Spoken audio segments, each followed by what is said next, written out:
So for today's tech tip, we have a 6.7 liter diesel Cummins turbo, and the common failure with these is typically that the actuator is the failure. So we may have codes that are attached to this, which of course we're going to do our diagnostics here and make sure that the motor indeed is the issue. Now, the number one reason why the motor fails is usually due to excessive carbon buildup inside the turbo, which prevents this lever here from moving freely.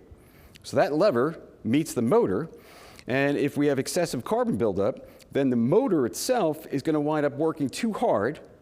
Basically, we'll have too much current flow here, and eventually it'll burn the motor out. So if the actuator fails, we have two options. Either we're going to replace the actuator with the entire turbo assembly, or we are going to be absolutely certain that that sliding nozzle moves freely.